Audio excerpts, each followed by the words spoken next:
1963년 12월 21일 123명의 대한민국 청년들이 독일 루르 탄광을 향해 비행기에 올랐습니다. 1977년까지 14년간 무려 8천여 명의 한국인이 파독 광부로 떠났다는 사실을 알고 계신가요? 실업률 30%의 암울한 시대, 첫 해 500명 모집에 4만 6천 명이 몰려들 정도로 절박한 선택이었습니다. 지금은 경제대국으로 우뚝 선 대한민국, 그 기적의 시작점에 파독 광부들이 있었습니다. 독일 땅 1000m 지하 갱도에서 피와 땀을 흘리던 그들에게 희망의 빛이 되어준 은인이 있다고 하는데요. 베를린 영화제까지 사로잡은 가슴 뭉클한 사연을 지금 바로 들려드리겠습니다. 여러분의 구독과 좋아요는 제작에 큰 힘이 됩니다. 댓글을 통해서도 따뜻한 의견 나눠주세요. 감사합니다. 안녕하세요. 저는 레나 슈미트입니다. 다큐멘터리 감독으로 미넨에 살고 있어요. 지난달 할아버지 클라우스 슈미트 박사가 돌아가셨습니다. 할아버지가 광부 전문 병원에서 의사로 일하며 파독 광부들을 치료했다는 이야기는 어릴 때부터 가족 내에서 자주 들었어요.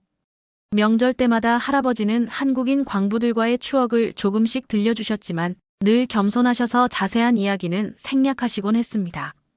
할아버지의 집을 정리하던 중 다락방에서 생각보다 훨씬 많은 자료가 담긴 나무 상자를 발견했어요. 겉면에는 추억이라고 적혀 있었습니다. 상자 안에는 오래된 카세트 테이프와 수십 통의 편지, 그리고 할아버지가 한국인 환자들과 찍은 사진들이 정리되어 있었습니다. 테이프를 재생해보니 익숙한 노래가 나왔어요. 이미자의 동백아가씨였습니다. 할아버지가 가끔 흥얼거리시던 그 노래예요. 어릴 때는 그저 할아버지가 좋아하는 외국 노래라고만 생각했는데 이제야 그 의미를 깊이 생각하게 되었습니다. 아버지에게 상자 속 물건들에 대해 더 자세히 물어보았어요. 아버지는 할아버지의 이야기를 더 생생하게 들려주셨습니다. 언어 장벽으로 제대로 된 치료를 받지 못하는 한국인 광부들을 보며 할아버지는 안타까워하셨대요. 그래서 통역을 구하고 한국어 기초도 배우며 그들에게 다가가셨습니다. 아버지 말씀으로는 당시 9살이었던 아버지도 할아버지를 따라 병원에 가면 한국인 환자들이 친절하게 대해주었다고 해요. 특히 아버지가 기억하는 한 환자는 항상 주머니에서 사탕을 꺼내 아버지에게 주었답니다. 할아버지는 1963년부터 1976년까지 광부 전문병원에서 근무하며 한국인 광부들의 건강 문제, 특히 진폐증과 같은 직업병을 전문적으로 치료하셨어요. 아버지는 할아버지가 생전에 자신의 경험을 제대로 기록해두길 원했지만 늘 바쁘다는 이유로 미뤄왔다고 말씀하셨습니다. 편지들을 살펴보니 내용이 생각보다 깊고 감동적이었습니다. 특히 김성민이라는 광부의 편지가 가장 많았어요. 그는 심각한 폐질환으로 생명이 위태로웠지만 할아버지의 헌신적인 치료로 살아남았다고 썼습니다. 또한 할아버지가 단순히 의학적 치료를 넘어 한국인 광부들의 심리적 지원과 사회 적응을 도왔다는 내용도 있었어요. 할아버지에 대해 알고 있다고 생각했지만 이 자료들을 통해 그의 더 깊은 헌신과 영향력을 발견하게 되었습니다. 특히 할아버지가 파독광부 기념회관 설립을 도왔다는 사실은 처음 알게 되었어요. 편지들 사이에서 슈미트 정원이라는 장소에 대한 언급도 여러 번 나왔습니다. 이 모든 발견이 저에게 새로운 영감을 주었어요. 할아버지의 이야기와 파독 광부들의 역사를 다큐멘터리로 만들어 더 많은 사람들과 공유하고 싶었습니다. 이것이 할아버지가 남긴 소중한 유산을 이어가는 방법이라고 생각했어요. 저는 할아버지의 이야기를 추적하기 위해 한국행 비행기에 몸을 실었습니다. 프랑크푸르트에서 인천까지 11시간의 긴 비행이었지만 마음은 설렜어요. 창밖으로 펼쳐진 구름 바다를 보며 60년 전 한국인 광부들이 독일로 떠날 때의 심정을 상상해 보았습니다. 인천국제공항에 도착했을 때 첫인상은 충격적이었어요. 독일의 오래된 공항들과는 비교할 수 없을 정도로 현대적이고 효율적인 시설에 감탄했습니다. 자동화된 출입국 시스템, 깨끗한 시설, 빠른 수화물 처리까지. 한국의 발전상을 직접 목격하는 순간이었죠. 이곳이 60년 전 1인당 국민소득이 87달러에 불과했던 나라라니 믿기 힘들어요. 저는 마중 나온 한국인 가이드 소연 씨에게 말했습니다. 소연 씨는 웃으며 대답했어요. 독일에서 일했던 파독 광부와 간호사들이 그 변화의 씨앗을 심었다고 많은 한국인들이 생각해요. 그들이 보내온 외화가 한국 경제 발전의 밑거름이 되었거든요. 서울에 도착해 첫날, 저는 박물관을 방문했습니다. 그곳에서 1960년대 초 한국의 경제 상황에 대해 더 자세히 알게 되었어요. 서울의 실업률은 16.4%, 전국은 30%에 달했다고 합니다. 사진 속 거리는 초라했고 사람들의 표정은 굳어 있었어요. 이런 상황에서 독일행은 많은 젊은이들에게 유일한 희망이었던 겁니다. 역사관에는 파독 광부들의 일상을 담은 흑백 사진들이 전시되어 있었어요. 탄광갱도 속 검게 그을린 얼굴들, 좁은 기숙사방에 모여있는 모습, 그리고 드문 휴일에 즐거운 시간을 보내는 장면들까지.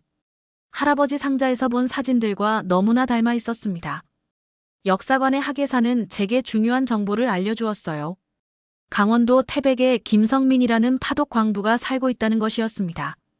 그는 83세로 1963년 첫 번째 파독 광부. 그룹과 함께 독일에 갔다가 1970년 한국으로 돌아왔다고 해요. 정확히 할아버지의 편지에 나오는 이름과 일치했습니다.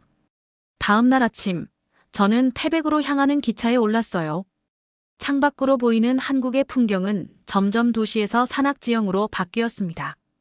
울창한 숲과 계곡 사이로 간간히 보이는 작은 마을들, 그리고 문득 눈에 들어온 폐광의 모습까지. 이곳이 한국 석탄 산업의 중심지였다는 걸 실감했어요. 태백에 도착하니 소박한 도시 풍경이 펼쳐졌습니다. 한때 광산으로 북적였던 이곳은 이제 조용한 관광지로 변해가고 있었어요. 김성민 씨의 집은 산자락에 자리한 작은 주택이었습니다. 문을 두드리는 제 손이 약간 떨렸어요. 할아버지가 치료했던 그 김성민 씨를 실제로 만난다는 사실이 믿기지 않았거든요. 문이 열리고 할머니 한 분이 나오셨습니다. 제 소개를 듣고는 반갑게 맞아주셨어요. 영감, 독일에서 손님이 오셨어요. 클라우스 박사님 손녀분이래요. 할머니의 외침에 집 안쪽에서 느릿한 발걸음 소리가 들려왔습니다. 집 안쪽에서 나온 김성민 씨는 제 예상보다 훨씬 정정해 보였습니다. 83세의 나이에도 불구하고 허리는 꼿꼿했고 눈빛은 또렷했어요. 다만 걸음걸이가 약간 불편해 보였고 가끔 마른 기침을 하셨습니다. 그분은 저를 보자마자 반갑게 맞아주셨어요. 김성민 씨는 할아버지 이름을 듣자마자 눈시울이 붉어지셨습니다.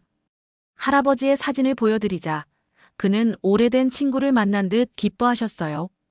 저는 할아버지에 관한 이야기를 듣고 싶다고 말씀드렸습니다.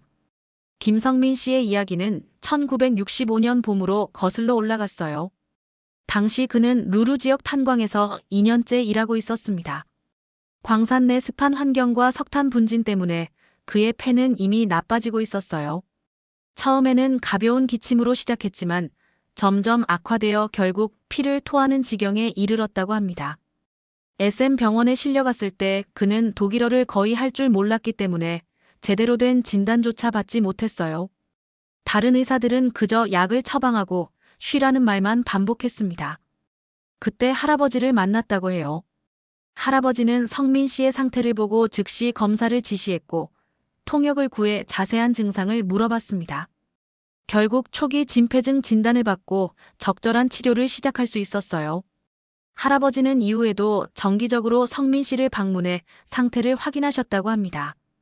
김성민 씨는 잠시 일어나 방 한쪽 서랍에서 낡은 앨범을 꺼냈어요. 그 안에는 할아버지와 함께 찍은 사진들이 있었습니다. 병원 복도에서, 기념회관 앞에서, 슈미트 정원이라 불리던 곳에서 찍은 사진들이었어요. 그 중에는 할아버지가 한국 음식을 먹으며 웃고 있는 모습도 있었습니다. 성민 씨가 가장 기억에 남는 순간으로 꼽은 것은 그의 아내 영숙 씨와 관련된 이야기였어요. 영숙 씨는 파독 간호사로 1964년 미넨에서 근무하다 1965년 에센으로 이주했다고 합니다. 그녀는 남편의 치료를 위해 할아버지에게 도움을 청했고 이후 병원에서 다른 한국인 환자들을 위한 통역 봉사를 시작했어요. 환자들의 외로움을 달래기 위해 영숙 씨는 종종 병실에서 노래를 불렀는데 그중 하나가 동백아가씨였습니다. 이 노래는 특히 할아버지가 좋아하셨다고 해요. 한국말을 몰라도 그 서정적인 멜로디에 마음이 끌렸다고 합니다. 할아버지는 한국인들의 건강뿐만 아니라 정서적 안정과 독일 사회 적응까지 돕기 위해 노력했다고 해요. 성민 씨는 마지막으로 낡은 카세트 테이프를 하나 꺼내 제게 건네주셨습니다. 영숙 씨가 부른 동백아가씨가 녹음된 테이프였어요. 그는 할아버지도 이 테이프를 가지고 있었을 거라고 말씀하셨습니다. 맞아요. 할아버지 상자에서 찾은 그 테이프였습니다. 대화를 마치며 김성민 씨는 진심 어린 말씀을 해주셨어요. 할아버지가 없었다면 자신은 아마도 살아서 한국에 돌아오지 못했을 거라고. 할아버지는 그에게 단순한 의사가 아니라 생명의 은인이었다고 합니다. 이야기를 들으며 저는 할아버지의 모습이 더 선명하게 그려졌습니다. 겸손하고 조용했지만 타인을 향한 깊은 배려와 헌신이 있던 분이셨어요. 태백에서의 만남 이후 저는 독일로 돌아와 에센으로 향했습니다. 김성민 씨가 알려준 파독광부기념회관의 위치를 찾아가는 길이었어요. 루르 지역은 과거 독일 산업의 중심지였지만 지금은 많은 공장과 탄광이 문을 닫은 상태입니다. 에센은 산업도시에서 문화도시로 변모하는 과정 중이었어요. 드디어 찾아낸 파독광부기념회관은 생각보다 작고 소박했습니다. 조금 낡은 2층 건물이었고 입구에는 한글과 독일어로 파독광부기념회관이라고 적혀 있었어요. 문을 두드렸지만 반응이 없었습니다. 옆 건물의 노인이 말해주길 이곳은 일주일에 3번, 오전에만 개관한다고 했어요. 봉사자들이 부족해서 운영시간이 제한적이라는 설명이었습니다. 다음 날 아침 일찍 다시 방문했어요. 이번에는 문이 열려 있었고 70대로 보이는 한국인 노인이 저를 맞이했습니다. 그분은 자신을 황정식이라고 소개하셨고 1963년 첫 파독 광부그룹으로 독일에 왔다가 은퇴 후에도 독일에 남아 현재 기념회관을 자원봉사로 운영하고 계신다고 했어요. 제가 클라우스 슈미트의 손녀라고 소개하자 그분의 눈이 커졌어요. 그는 곧바로 저를 안으로 초대했습니다. 기념회관 내부는 작았지만 정성스럽게 꾸며져 있었어요. 벽면에는 파독 광부들의 사진과 자료들이 전시되어 있었습니다. 그들의 일상이 고스란히 담겨 있었어요. 황 선생님은 사진들을 하나하나 설명해 주셨어요. 서독의 탄광 환경은 매우 열악했지만 파독 광부들은 누구보다 성실하게 일했다고 합니다. 사실 한국 광부들이 오기 전에도 탄광에는 다양한 국적의 외국인 노동자들이 있었습니다. 아프리카 출신 노동자들뿐만 아니라 터키를 비롯한 여러 유럽 국가에서 온 근로자들도 탄광에서 일했다고 해요. 하지만 그들은 혹독한 작업 환경에서 적극적으로 일하지 않았다고 합니다. 그에 반해 한국 광부들은 남다른 근성과 책임감을 보이며 묵묵히 일했고 이들이 투입된 후 탄광의 생산량이 급격히 증가했다고 해요. 이들의 성실함과 노력은 독일 사회에서도 화제가 되었고 한국 광부들에게 보너스를 지급해야 한다는 여론까지 형성되었다고 합니다. 황 선생님은 광부들의 안전모를 가리키며 이야기를 이어갔습니다. 광부들이 갱도로 내려갈 때 주고받는 인사가 바로 글릭아우프입니다. 이는 행운을 빌어요. 무사히 다시 올라오세요 라는 뜻으로 한국 광부들은 이 인사를 매일 동료들과 주고받으며 서로의 안전을 기도하고 두려움을 극복했다고 합니다.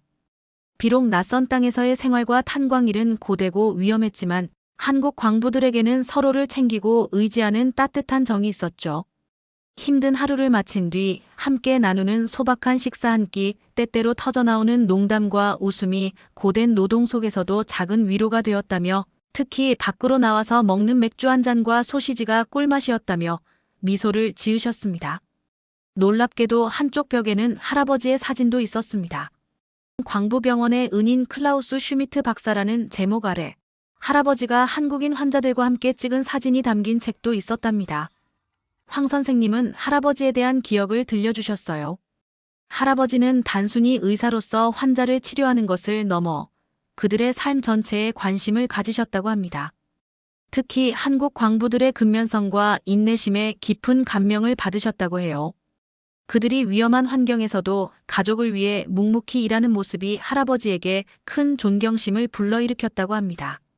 황 선생님은 저를 기념회관 뒤편으로 안내했습니다. 그곳에는 작은 정원이 있었어요. 몇 개의 테이블과 벤치가 놓여 있었고 나무들이 둘러싸고 있었습니다. 이곳이 바로 슈미트 정원이었어요. 할아버지가 파독 광부들이 자연을 벗삼아 맥주를 마시며 고향에 대한 그리움을 달랠 수 있도록 조성한 곳이었습니다. 정원 한쪽에는 작은 기념비가 서 있었어요. 한글과 독일어로 클라우스 슈미트, 우리의 영원한 친구이자 수호자라고 새겨져 있었습니다. 황 선생님은 이 정원이 1970년대 초에 할아버지가 직접 만들었다고 설명해 주셨습니다. 하지만 이제 이곳을 찾는 사람들은 거의 없다고 해요. 파독 1세대들은 고령이 되었고 많은 이들이 이미 세상을 떠났습니다. 젊은 세대들은 이 역사에 관심이 적고 독일 사람들도 마찬가지예요. 기념회관은 재정적 어려움을 겪고 있었고 관리할 인력도 부족했습니다. 그 말을 들으며 저는 할아버지의 유산이 사라져가고 있다는 사실에 가슴이 아팠어요. 이 중요한 역사와 두 나라를 연결했던 인간적인 이야기가 잊혀져서는 안 된다고 생각했습니다. 파독광부기념회관과 슈미트 정원을 방문한 후 저는 이 역사적 장소와 할아버지의 유산을 지켜야 한다는 사명감을 느꼈습니다. 뮌헨으로 돌아온 저는 즉시 다큐멘터리 제작 계획을 구체화하기 시작했어요. 먼저 독일의 공영방송 GDF와 접촉해 프로젝트를 제안했습니다.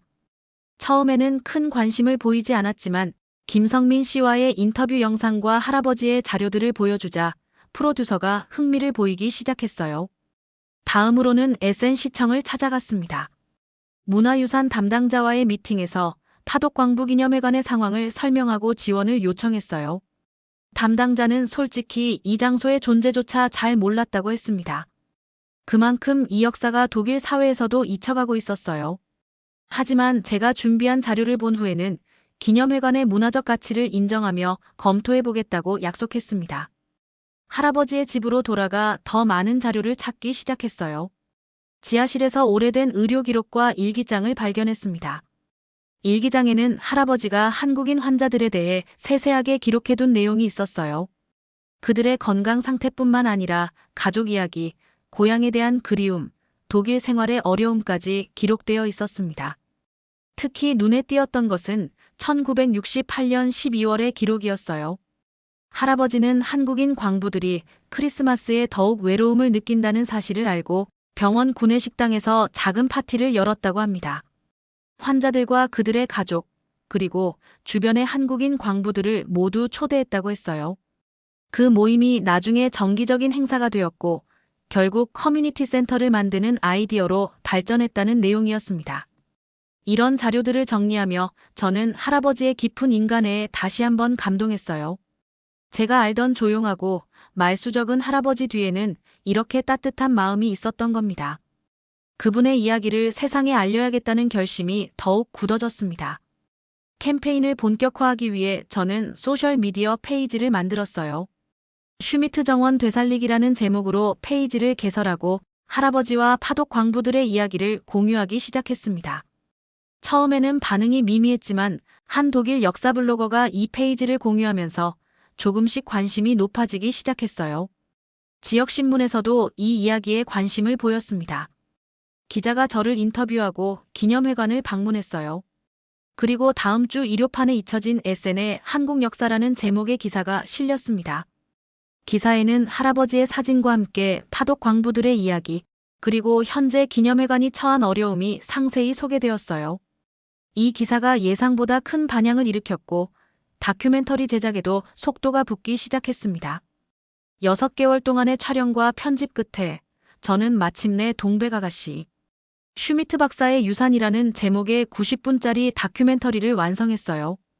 그리고 기대하지 않았던 기회가 찾아왔습니다. 베를린 영화제 파노라마 섹션에 제 작품이 선정된 것이었어요. 2024년 2월, 베를린은 매서운 겨울 추위에 감싸여 있었습니다. 하지만 베를린 영화제가 열리는 포츠담 광장은 열기로 가득했어요. 제 다큐멘터리가 국제영화제에서 상영된다는 사실이 아직도 믿기지 않았습니다. 캠페인으로 시작해 이제는 영화계까지 이 이야기가 알려지고 있었어요. 상영관 앞에 서니 현실감이 잘 들지 않았어요. 1년 전만 해도 할아버지의 유품 상자를 발견했을 뿐인데 이제는 그 이야기가 세계적인 영화제에서 소개된다니 감격스러웠습니다. 물론 대형 경쟁 부문은 아니었지만 파노라마 섹션은 사회적 메시지가 강한 작품들이 소개되는 중요한 섹션이었어요. 상영 30분 전부터 관객들이 모여들기 시작했습니다.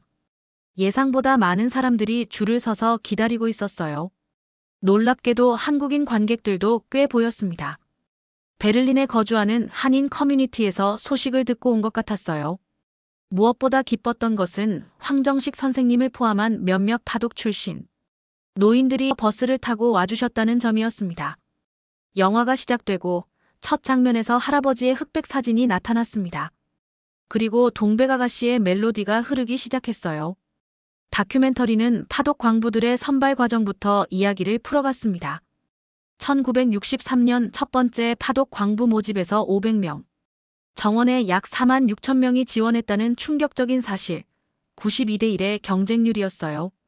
당시 한국은 6.25 전쟁 이후 극심한 경제난과 실업난을 겪고 있었고 독일에서 제시한 월 600마르크 약 160달러, 당시 한국 공무원의 월급보다 몇 배 높은 금액의 급여는 한국인들에게 생존의 기회였습니다. 카메라는 서서히 김성민 씨의 얼굴로 이동했습니다.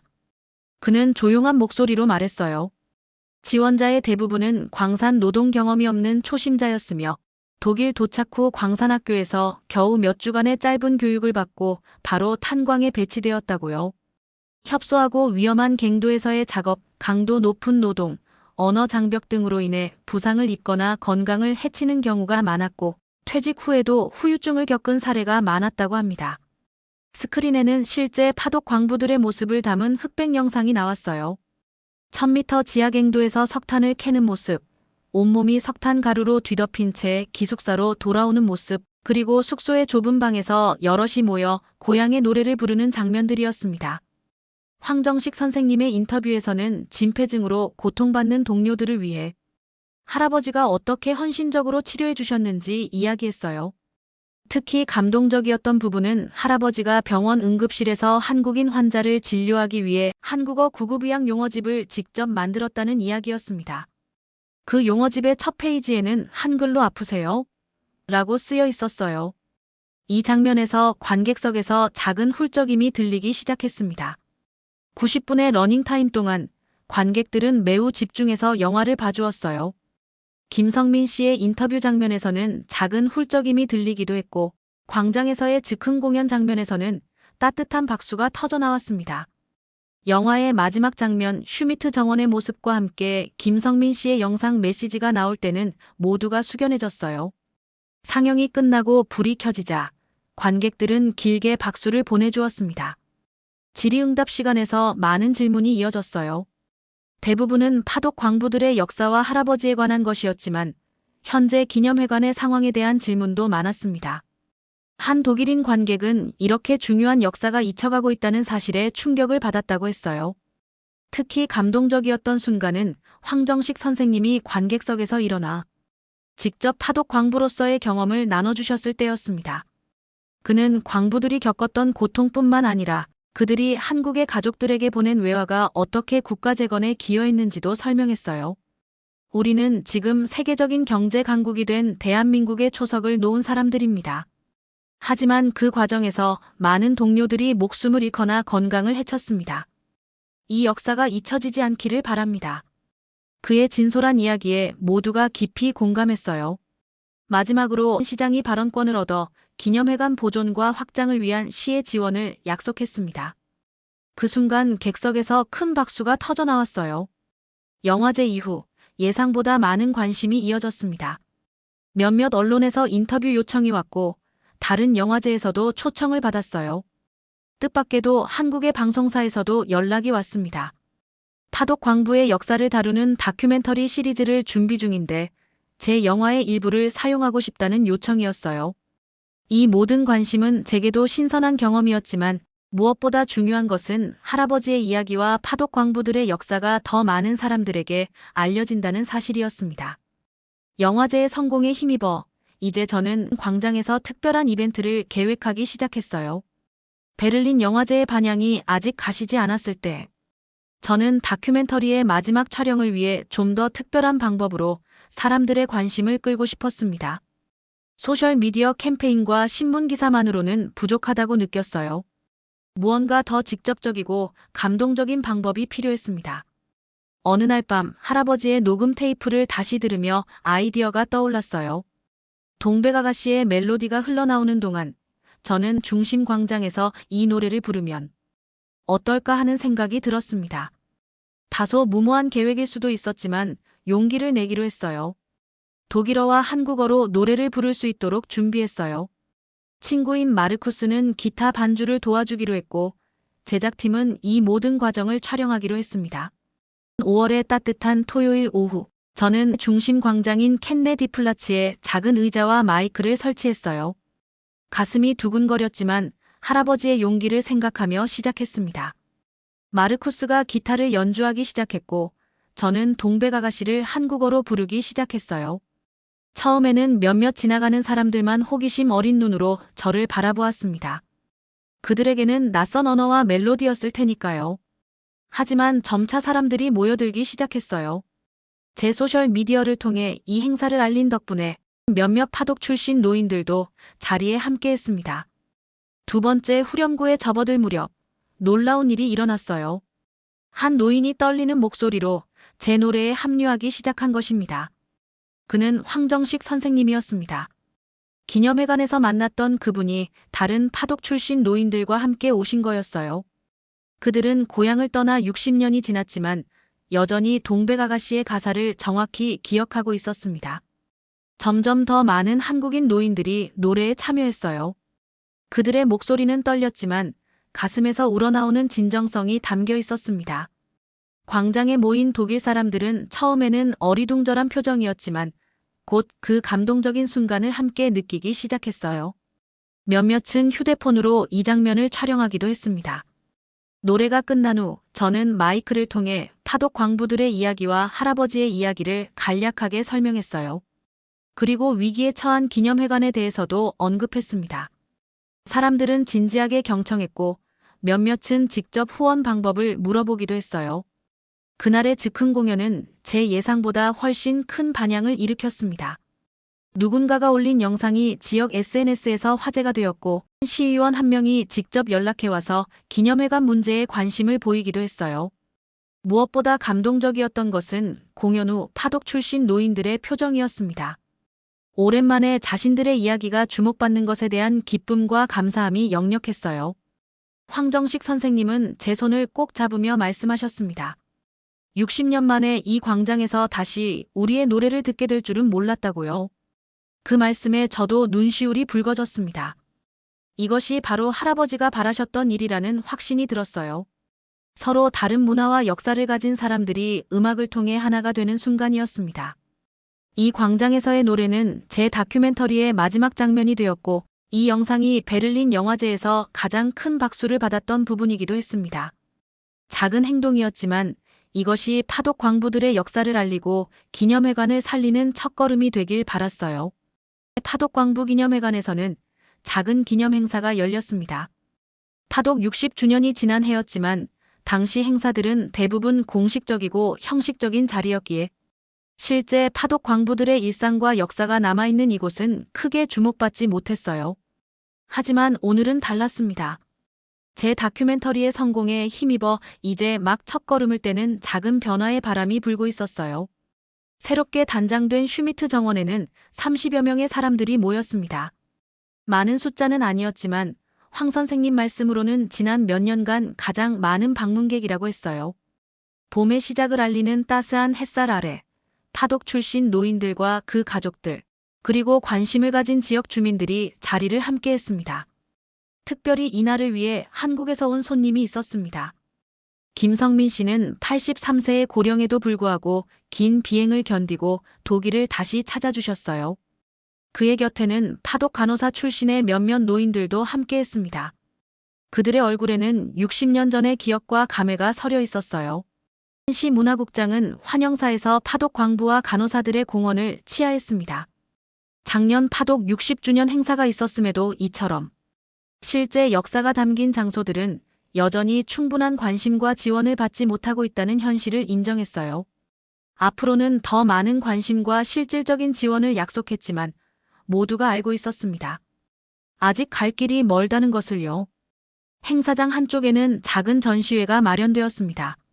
1960년대 초 한국의 모습과 오늘날의 모습을 비교한 사진들이었어요. 찢어질 듯 가난했던 나라가 경제대국으로 성장한 놀라운 변화였습니다. 1인당 국민소득 87달러에 불과했던 나라가 이제는 36,000달러를 넘어섰고 세계 무대에서 문화와 기술로 주목받는 나라가 되었어요.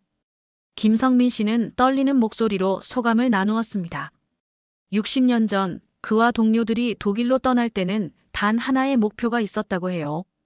가족들에게 더 나은 삶을 제공하는 것. 매달 번 돈의 절반 이상을 한국의 가족들에게 송금했고 그 돈이 모여 한국 경제 발전의 밑거름이 되었다고 했어요. 행사의 마지막 순서로 저는 김성민 씨와 함께 작은 무대에 올랐어요. 그리고 함께 동백아가씨를 불렀습니다. 저는 독일어와 한국어로, 김성민 씨는 떨리는 목소리로 한국어로 노래했어요. 노래가 끝나자 모두가 일어나 박수를 보냈습니다. 노래 후 김성민 씨는 제 손을 꼭 잡으며 말씀하셨어요. 60년 전 독일에 왔을 때는 한국이 이렇게 발전할 거라고 상상도 못했다고요. 이제는 한국 기업들이 독일에 투자하고 한국 문화가 전 세계에서 사랑받는 시대가 되었다고 했습니다. 그때의 고난이 오늘날의 번영으로 이어졌다는 사실에 가슴이 뭉클하다고 하셨어요. 아직 기념회관과 슈미트 정원은 완전한 활기를 되찾지 못했습니다. 여전히 인력은 부족하고 재정적 어려움도 있어요. 하지만 작은 희망의 불씨가 켜졌습니다. 저는 이 불씨를 지키기 위해 다큐멘터리 수익금 일부를 기념회관 운영 기금으로 기부했고 정기적인 행사를 계획하기 시작했어요. 행사가 끝난 후 저는 정원에 혼자 남아 잠시 생각에 잠겼습니다.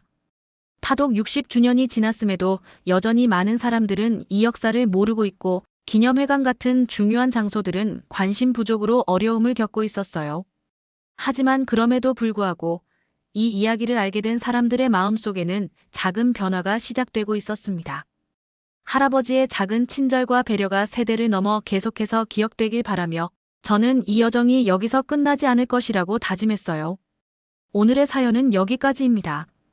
이제는 잊혀가는 파독 광부 간호사들의 희생과 헌신이 있었기에 오늘의 대한민국이 있습니다. 역사는 기억하는 자의 것입니다. 우리 모두 그들의 이야기를 기억하고 다음 세대에게 전해주는 전달자가 되어주세요. 사연이 마음에 드셨다면 구독과 좋아요, 알림 설정 부탁드립니다. 지금까지 감독 노을이었습니다.